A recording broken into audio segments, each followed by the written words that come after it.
Sejam todos bem-vindos aí para que nós façamos, então, sem mais delongas, aí começando pontualmente aí, para que a gente fale então nessa última live nossa do ano. É importante, né, a gente começar a fazer algumas revisões, e nesse sentido eu pensei em fazer uma série de revisões. Então toda segunda-feira agora nas nossas lives, no nosso João Flix, nós vamos fazer alguma revisão de algum tema. Então, assim, de forma rápida e de forma concisa, eu vou selecionar alguns temas que caem, né, dentro de um determinado tema, quais aspectos têm sido mais exigidos aí na prova do MPT nos últimos concursos. Então, só para a gente frisar especificamente alguns temas aí que, né, lógico, então são temas que caem bastante, tem muito conteúdo, né? Então eu vou tentar simplesmente passar aí os temas, dentro desses temas, o que pode ser mais relevante, porque tem mais chance de cair, pelo menos estatisticamente, tá bom? Então vamos lá. Começando então, para a gente tratar da ação civil pública, é importante a gente distinguir os interesses tuteláveis na ação civil pública. E por que é importante essa distinção? Primeiro lugar, porque ela serve para muita coisa depois. Ela serve para fins de análise da coisa julgada, ela serve para fins de análise da sentença, ela serve para fins de análise da liquidação e execução. Ou seja, conhecer os interesses tuteláveis na ação civil pública é importante para vários aspectos posteriores. No entanto, eu não vou fazer aqui análises muito aprofundadas desses interesses, porque, né, a gente vai fazer uma rápida revisão, né? Então vou simplesmente pontuar os aspectos mais importantes, tá bom? Em primeiro lugar, então, vamos falar dos interesses difusos ou coletivos. Interesses difusos ou coletivos, segundo a lei, são aqueles que tratam de sujeitos indeterminados, né? Então, sujeitos indeterminados. No entanto, sobre esse ponto é importante, né, que a gente faça uma pontuação, porque a doutrina fala que nos interesses difusos, muito embora a lei fale em interesses de sujeitos indeterminados, deve ser feita uma correção, compreendendo-se que nesse caso os interesses difusos, os sujeitos eles são indetermináveis, tá? Então vai depender para vocês essa observação, ela vai depender um pouco do enunciado de vocês, de como o examinador eventualmente perguntar, né, colocar a questão dos interesses difusos. Então, se ele colocar segundo parcela da doutrina, alguma explicação sobre isso. Se não, né, a gente segue aí exatamente o que diz a lei. Diz ainda que esses interesses eles têm natureza indivisível. Dizer que tem natureza indivisível significa que o resultado da ação ela será igual para todos os sujeitos. Fala ainda que nesses interesses, os sujeitos eles são ligados por circunstâncias fáticas, tá? Isso é o que diz a lei. Quanto aos interesses coletivos, vem lá a lei e fala, olha, os sujeitos dos interesses coletivos são indeterminados. E aqui sim, sem a ressalva do indetermináveis. Então, inclusive, essa seria a diferença, segundo a doutrina, entre os interesses difusos e os coletivos. Os interesses difusos são aqueles que os sujeitos eles são indetermináveis, e nos coletivos os sujeitos eles são indeterminados. A diferença é que se eles são indeterminados, a gente consegue descobrir quem são. Se eles são indetermináveis, a gente não consegue descobrir quem são. O que mais? A natureza também desses direitos é indivisível. Então o resultado também será igual para todos. E esses interesses, eles tem como titular um grupo, categoria ou classe de pessoas. E a lei fala que essas pessoas, grupo, categoria, estão ligados entre si ou entre eles e a parte contrária, né, por uma relação jurídica base.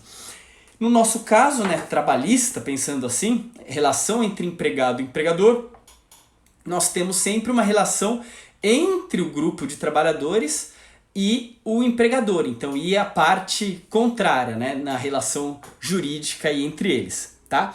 E os interesses individuais homogêneos, eles são aqueles que têm os sujeitos determinados, os sujeitos eles são determinados. Além dos sujeitos serem determinados, a natureza desse direito ele é divisível, ou seja, o resultado ele será diferente para cada um dos sujeitos. O resultado ele é diferente para cada um dos sujeitos. Além disso, esses interesses eles decorrem de uma origem comum. Tá? Então, a lei traz essas previsões aqui. Uma previsão, não estou aqui analisando tanto esses conceitos, né? Isso a gente faz mais aí nos cursos, já que estamos apenas revisando aí alguns pontos mais importantes que podem cair para a primeira fase. Tá? Então aqui, diferente do que eu faço normalmente, eu estou abordando o tema voltado para a primeira fase. Tá? Normalmente eu trato mais de outros aspectos, né? Justamente para que a gente possa desenvolver um raciocínio mais avançado para eventualmente segunda e terceira fase. Falar agora um pouco da competência na ação civil pública. A competência da ação civil pública ela é trazida, ela é prevista na OJ 130 da SDI 2 do TST. Então vale a pena uma leitura dessa OJ. Em primeiro lugar, a lei fala que a competência é do juízo do local do dano, tanto o CDC quanto a Lei 734785. Bom, só que o local do dano, às vezes, ele não é um local único, né? A gente tem, principalmente na esfera trabalhista, né, empresas muito grandes, empresas que estão localizadas em mais de um município, em mais de um estado, às vezes, inclusive, no país inteiro, né? Então, a OJ ela veio dizer o seguinte, que se o dano for local, será competente o juízo do local do dano. Se o dano ele for regional, haverá uma competência concorrente de qualquer dos juízos atingidos pelo dano. E aí a OJ faz ainda uma ressalva, ainda que vinculados a TRTs distintos, certo? Se o dano for suprarregional ou nacional, a competência ela será concorrente dos juízos das sedes de TRTs atingidos pelo dano. Tá? Então, se for o dano regional, né, dano local, juízo do local do dano, regional, concorrente, competência concorrente de um dos juízos atingidos pelo dano, ainda que vinculados a TRTs distintos, e caso seja suprarregional ou nacional, a competência será de um dos juízos, concorrente de um dos juízos de sede de TRT, de sedes de TRT atingidos. Então, ainda que o dano seja, por exemplo, igual teve no último concurso uma questão, então que seja no município de Guarulhos e Jundiaí, por exemplo, se a gente disser que então são TRTs distintos, né, portanto, poderíamos dizer que ele é suprarregional, diante a depender aí da classificação que a gente usar, enfim, se o regional é um estado, o regional é um TRT, enfim, a gente já tratou disso aqui numa live específica sobre isso, né? Mas aí a gente vai analisar. Então o dano ocorreu, por exemplo, em Jundiaí, Guarulhos, e vai ser julgado ou em São Paulo ou em Campinas, tá? Então, para vocês verem o impacto que tem essa OJ, tá certo? Bom, seguindo aí, importante a gente destacar, por fim, em relação a essa OJ, que o primeiro juízo que receber a ação em distribuição ficará prevento para o julgamento da questão, tá certo? Bom, legitimidade. Quem tem legitimidade para ajuizar a ação civil pública? Em primeiro lugar, o Ministério Público é o legitimado originário, é o único legitimado que está na Constituição expressamente ali. A Constituição traz a legitimidade do MP em geral para ajuizar a ação civil pública. Bom, a lei ainda faz pontua algumas questões importantes sobre o Ministério Público. Qual delas? Se o Ministério Público não é autor da ação, ele será obrigatoriamente, ele atuará, e a lei coloca assim, ele atuará obrigatoriamente como fiscal da lei, tá? Então, se não for autor da ação, MP atuará obrigatoriamente como fiscal da lei. Já caiu uma vez na primeira fase do concurso do MPT, que o Ministério Público, se não for parte, né, no processo, ele atuará facultativamente como fiscal da lei. Então vejam que as pontuações que eu estou querendo fazer aqui para vocês são importantes, tá? Então, obrigatoriamente, como fiscal da lei, ele atua se não for autor da ação. Além disso, a lei prevê que poderá ser formado, e aí é um poderá, tá? Poderá ser, aí sim existe facultatividade, ser formado litisconsórcio facultativo entre ramos do Ministério Público da União. Quais são os ramos do Ministério Público da União? Isso também já caiu às vezes em primeira fase. Então, isso aí todos vocês têm que saber, hein? Ministério Público Federal, Ministério Público do Trabalho, Ministério Público do Distrito Federal e Territórios e Ministério Público Militar, tá? São os 4 ramos do Ministério Público da União. Então pode ter litisconsórcio facultativo numa ação civil pública entre eles, entre também os demais ministérios públicos, né? Então Ministério Público dos Estados, tá? Então é possível que a gente tenha litisconsórcio entre qualquer dos ramos do MPU e entre um dos ramos do MPU, eventualmente, junto com o Ministério Público Estadual. Segundo o legitimado, importante a gente destacar, é a Defensoria Pública. Ela é um órgão público, né? São, na verdade, os órgãos públicos em geral, mas a lei ela traz aí expressamente, né? A Defensoria Pública, União, Estados, municípios também estão lá. Quem mais? Autarquias, empresas públicas, fundações e sociedades de economia mista, tá? Então estão aí todos eles legitimados para ação civil pública. Associações. Em relação às associações, aí sim a gente tem algumas peculiaridades importantes. A lei fala que a associação ela deve ter concomitantemente 2 requisitos. O primeiro deles, ser constituída há pelo menos 1 ano, tá? Então, pelo menos 1 ano nos termos da lei civil, coloca lá. Então, pelo menos 1 ano, a associação ela precisa ter sido constituída para que possa ajuizar uma ação civil pública. No entanto, esse requisito ele pode ser dispensado pelo juiz, tá? Então, esse requisito de pré-constituição de 1 ano pode ser dispensado pelo juiz, desde que haja manifesto interesse social. Essa é um ponto difícil de decorar, tá? Mas então, primeira coisa, então, decorar o quê? Que pode ser dispensado o requisito de 1 ano pelo juiz. Então, sabendo isso, você já vai conseguir aí, saber uma grande parte de uma eventual questão.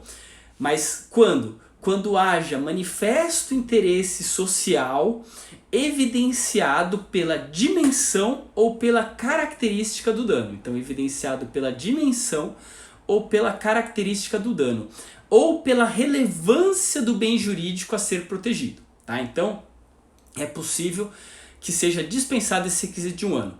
Além disso, a associação ela deve ter o que se chama de pertinência temática. Ela deve ter entre suas finalidades a proteção dos bens que podem ser tutelados numa ação civil pública, tá? Opa, chutei aqui.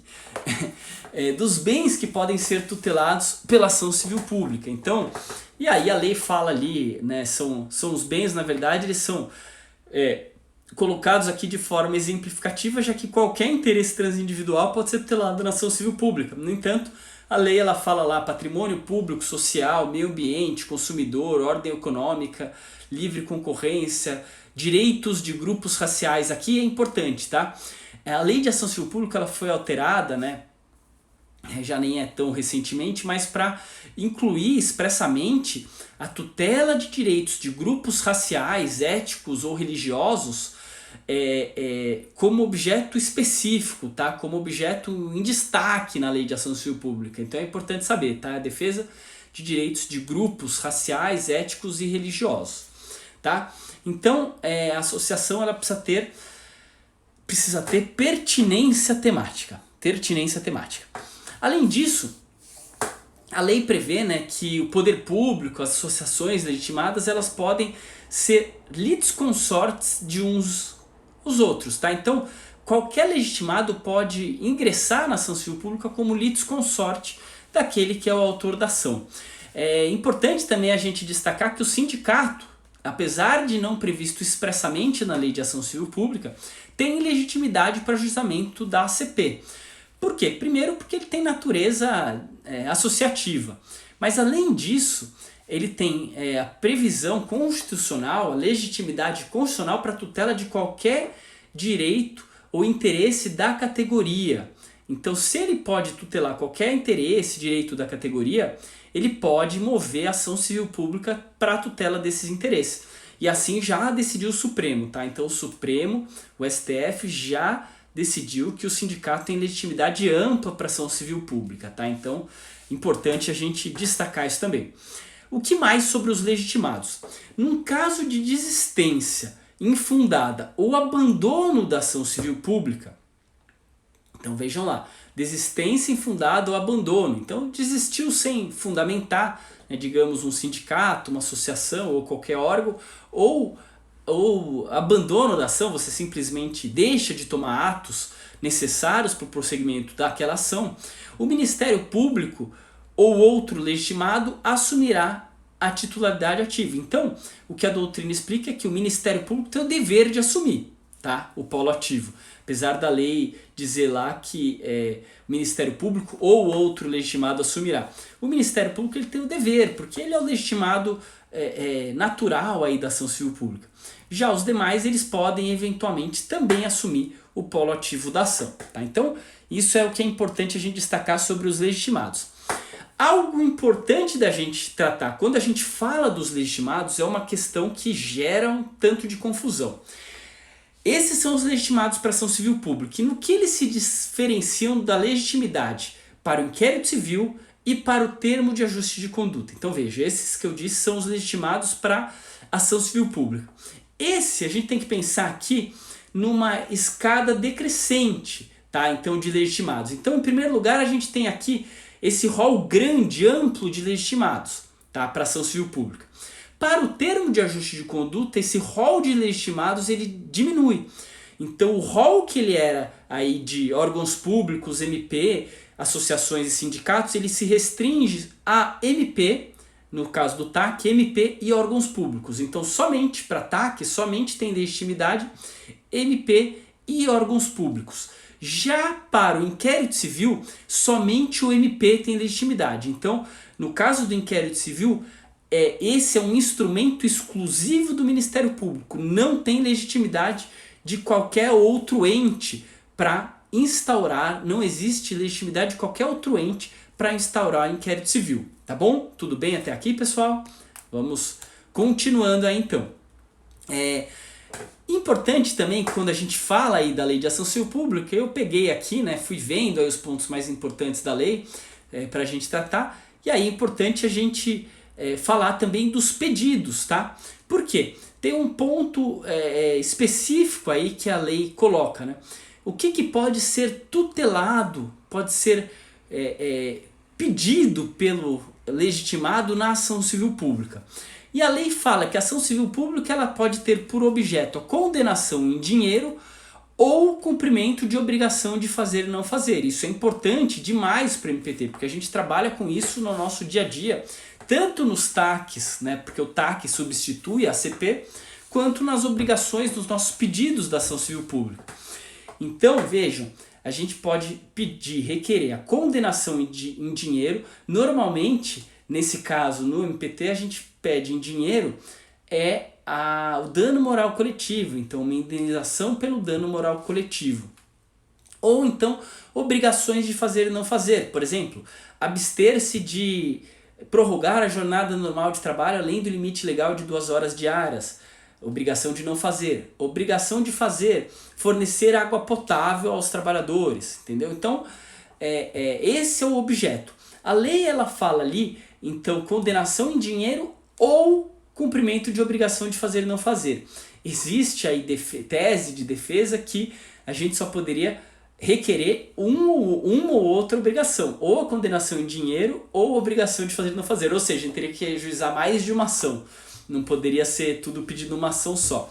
No entanto, o TST fala que não, é permitida a acumulação de pedido de obrigação de fazer e não fazer com indenização, com condenação em dinheiro, porque a partícula ou ela deve ser entendida como adicionando, que você pode pedir ambos e não excluindo um ou outro, tá bom? Bom, o que mais? A liminar, importante a gente falar também da liminar. A lei ela fala que o juiz poderá conceder mandado liminar com ou sem justificação prévia, tá? Inclusive o juiz pode estabelecer multa diária, inclusive de ofício. A lei ela fala que cabe agravo dessa decisão. No entanto, o MPT não tem agravado dessa decisão. É seguida a regra geral, nesse caso, de que não cabe recurso de decisão interlocutória. Portanto, o meio pelo qual a gente pode impugnar essa decisão que não concede a liminar, e no caso da empresa que concede a liminar, é o mandado de segurança, tá bom?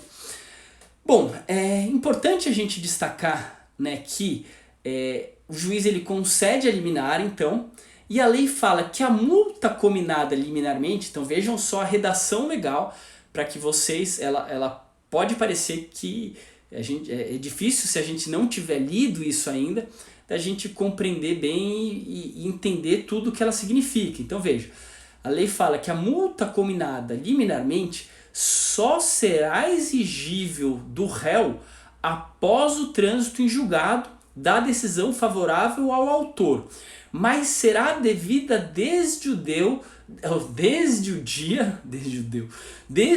em que houver configurado o descumprimento.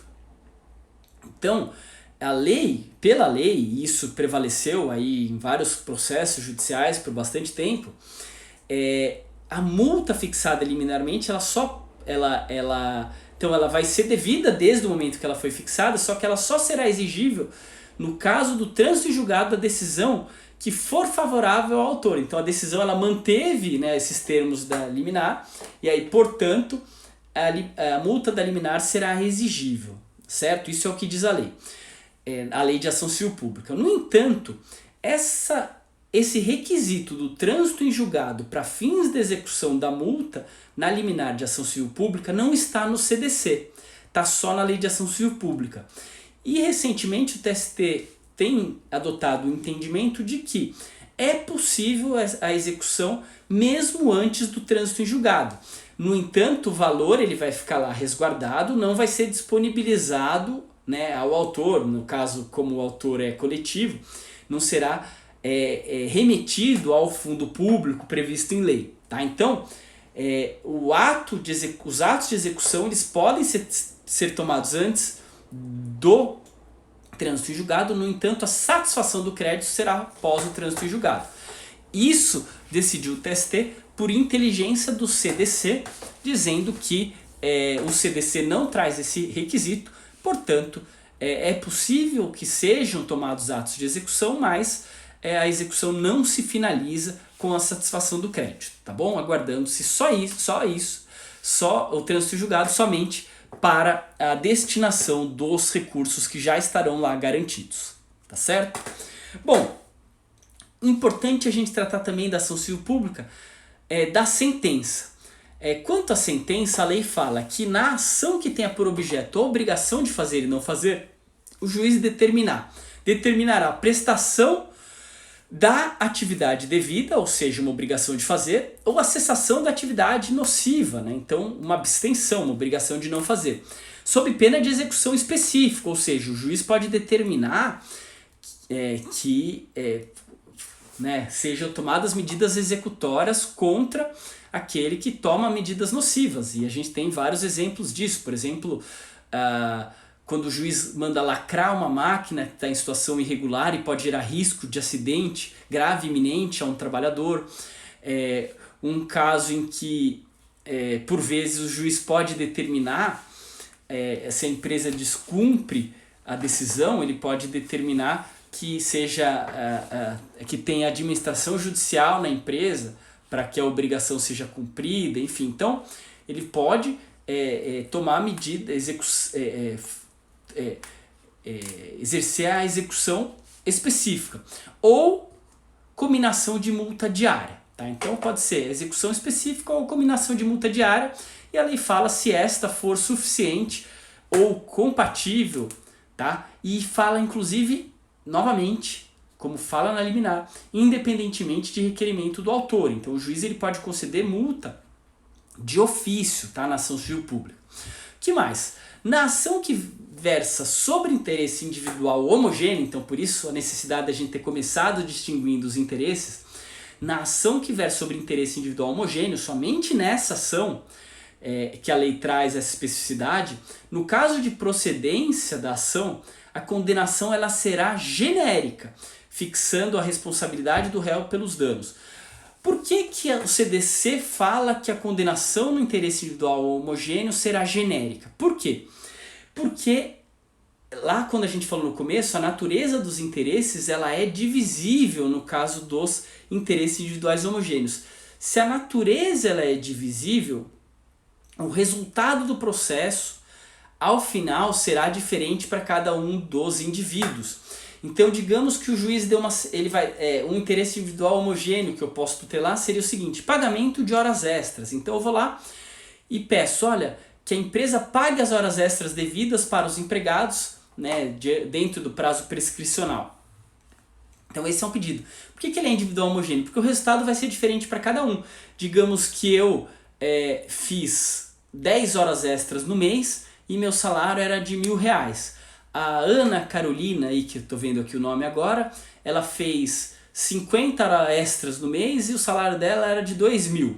A Simone, que está aqui também, estou vendo, fez 15 horas extras e o salário dela era R$1.200. Então vejam, cada um vai ter um resultado diferente. Os interesses eles são divisíveis, tá? A natureza ela é divisível dos interesses. Só que, vejam, esses interesses eles estão juntos por uma origem comum, que é o que a gente falou lá no conceito. Qual a origem comum? Ninguém ganha hora extra, ninguém recebe hora extra. Então, para isso, o juiz ele tem essa possibilidade aqui colocada pela lei de proferir sentença genérica. Como vai ser a sentença genérica? Igual foi pedido na inicial. Ele vai condenar a empresa a pagar as horas extras devidas dentro do prazo prescricional. Ah, mas e a diferença entre cada um deles? Essa diferença entre eu, a Ana Carolina e a Simone, aí vai ser apurada quando? Em liquidação e execução, que serão feitas de forma individual. A liquidação e execução é que vão trazer à tona essas diferenças. É lá que vão ser feitos os cálculos sobre o que é devido para mim, o que é devido para Ana Carolina e o que é devido para a Simone, tá bom, pessoal? Então, essa é uma peculiaridade importante sobre a sentença e previsões legais sobre a sentença. O que mais? Coisa julgada. A coisa julgada ela se distingue também com base nos interesses. Segundo a lei, ela é diferente para os interesses difusos, coletivos e individuais homogêneos.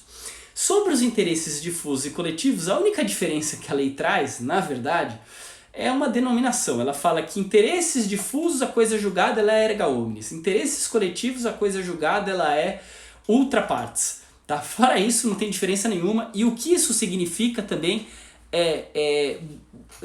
tecnicamente não faz grande sentido, né? Eu trato disso quando eu falo mais especificamente desse ponto, né, para a gente tratar da matéria de forma completa, como tem lá, por exemplo, no curso Coringa, tudo explicações aí sobre esses pontos. No entanto, o que é importante a gente tratar aqui, né, hoje, então é o que a lei diz. Então a lei fala que nos difusos o interesse, a coisa julgada ela é erga omnes. Nos interesses coletivos ela é outra partes, tá? Bom, a coisa julgada na ação civil pública ela é a coisa julgada conhecida como secundum eventum litis, ou segundo resultado do processo. Nesse caso, dos interesses difusos e coletivos, salvo essa diferença aí da ultra partes e erga omnes, o resultado ele vai se dar da seguinte forma. A ação sendo julgada procedente, ela vai beneficiar todos. E o resultado procedente ele vale para todos os legitimados coletivos e também para todos os indivíduos eventualmente prejudicados por uma conduta ali do réu. Se o resultado ele for improcedente, a mesma coisa, vai prejudicar todo mundo, tá? Quer dizer, vai prejudicar todos os legitimados coletivos que não mais poderão discutir aquela questão. Já os indivíduos não serão prejudicados pelo resultado de improcedência dessas ações. No entanto, tem uma hipótese em que o resultado, que aí foge da regra geral nossa processual, que é o quê? O resultado de improcedência ele não vai prejudicar o autor da ação ou os outros legitimados. Então existe uma hipótese, alguém sabe qual é essa hipótese? Em que a ação civil pública ela vai ser julgada improcedente, mas num único caso ela não vai prejudicar nenhum dos legitimados coletivos. Esses legitimados coletivos poderão mover uma outra ação idêntica, tá? É o caso da improcedência por insuficiência de provas. Então, se a ação ela é julgada improcedente por insuficiência de provas, qualquer dos legitimados coletivos poderá propor uma nova ação com base em novas provas, tá bom? Então, é importante vocês saberem essa peculiaridade, porque quando julgadas sem provas, isso aí. Então, é importante a gente conhecer essa particularidade. E é importante a gente dizer isso, tá? Que não prejudica os indivíduos, tá? Jamais uma ação civil pública que versa sobre interesses difusos e coletivos prejudicará os indivíduos, os integrantes daquele grupo defendido pelaquela ação, tá certo? Bom, o que mais? Interesse individual homogêneo, a coisa julgada nesse caso ela é um pouco diferente. A lei fala também em coisa julgada erga omnes, tá? No interesse individual homogêneo. No entanto, a coisa julgada no interesse individual homogêneo ela tem algumas peculiaridades. Em caso de procedência do pedido, ela vai beneficiar todos, tá? Ela beneficia todos. Então ela é erga omnes, beneficia todos. No entanto, tem uma peculiaridade. Para que possa beneficiar o indivíduo, ele tem que, se ele tiver uma ação individual, ele tem que ter pedido a suspensão do seu processo individual, a suspensão da sua ação individual, a partir do momento em que ele tem ciência do ajuizamento da ação coletiva. Então a lei fala o seguinte, então vejam só, eu sou um indivíduo, tenho uma ação individual e existe uma ação civil pública de interesse individual homogêneo tratando exatamente desse mesmo direito. Então aquele exemplo que eu dei, do pagamento de hora extra. Eu tenho também uma ação individual minha para pagamento de hora extra. Eu vou me beneficiar sempre da ação coletiva, sim. No entanto, no momento em que eu tiver ciência da minha ação individual, que existe a ação coletiva, eu tenho que pedir a suspensão da individual. Se eu não pedir a suspensão da individual, e a lei fala em 30 dias, eu tenho 30 dias para pedir a suspensão da minha individual. Se eu não pedir em 30 dias contados da minha ciência, aí eu não vou me beneficiar do resultado da ação civil que versa sobre interesse individual homogêneo, tá bom? Não vou me beneficiar. E eu falei aqui ação civil, é importante a gente destacar também o seguinte, né? A gente fala em ação civil pública sempre para tutela desse interesse, porque a doutrina fala que a denominação da ação não é tão relevante, porque os procedimentos são iguais, né? Muitas vezes a mesma ação tutela mais de um interesse. No entanto, a lei fala que a ação que versa sobre interesse individual homogêneo unicamente, ela é denominada de ação civil coletiva, tá? Então só uma observação, porque vai que, né, o examinador na primeira fase resolve falar. Então se ele falar a seguinte frase, né, a ação que versa sobre interesse individual homogêneo é a ação civil coletiva, aí sim ele estará certa a questão, tá? Então o Henrique colocou aí ação civil pública versus ação civil coletiva, então a sua dúvida é essa, né? Então na verdade é o seguinte, viu, Henrique? A ação civil pública, tecnicamente, ela versa somente sobre interesses difusos e coletivos. A ação civil coletiva versa sobre interesses individuais homogêneos, tá? No entanto, a doutrina, então, aí são vários que dizem isso, mas cito aí o Raimundo Simão de Mello, que tem o livro mais clássico, por quê? Porque é o primeiro livro, grande obra, assim, sobre ação civil pública na Justiça do Trabalho, né?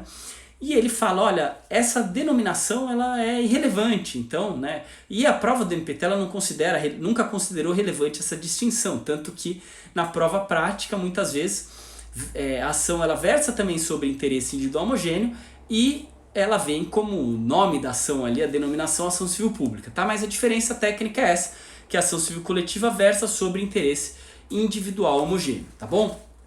Bom, em caso de improcedência, então falei da procedência, em caso de improcedência, ela não prejudica os indivíduos, tá? Então veja, ação civil que verse sobre interesse individual homogêneo, sendo julgada improcedente, não prejudica o indivíduo, mas existe uma hipótese que o indivíduo ele é prejudicado. Qual é essa hipótese? Se ele participa como litisconsorte nessa ação. Não é admitido o litisconsórcio do indivíduo na ação civil pública, tá? Então, numa ação que versa sobre interesse difuso e coletivo, o indivíduo ele não pode participar como litisconsorte. Eu disse que só os legitimados da ação é que podem fazer isso, né? Então, o indivíduo ele não pode, é vedado que o indivíduo participe de ação civil pública versando sobre interesse difuso e coletivo. No entanto, naquela que versa sobre interesse individual homogêneo, o indivíduo pode participar como litisconsorte, tá? Ele pode.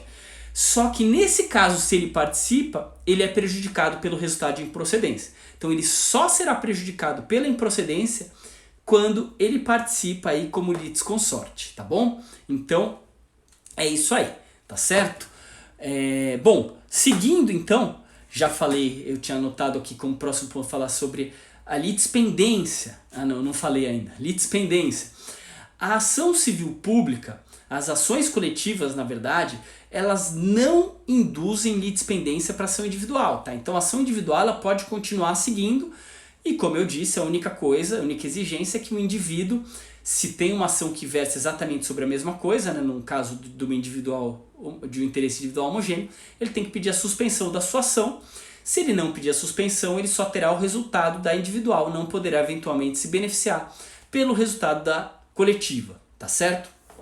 Pois bem, para a gente finalizar aqui, o último ponto que eu queria falar para vocês é da liquidação e execução na ação civil pública.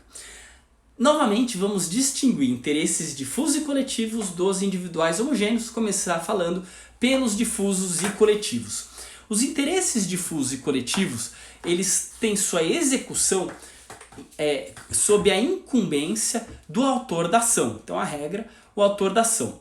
No entanto, se em 60 dias do trânsito em julgado da sentença, o autor da ação, só que a lei fala em associação, mas a doutrina fala que isso serve para qualquer autor da ação, tá? Então, a lei fala em associação, tá? Porque eu vou falar agora, se a associação em até 60 dias não iniciar os atos de execução, mas a doutrina fala que se aplica também aos outros legitimados, tá? Então, se o legitimado não tomar em 60 dias do trânsito em julgado da sentença condenatória atos de execução, deverá, e aí a lei fala deverá, tá? Então seria uma obrigação, deverá fazê-lo o Ministério Público.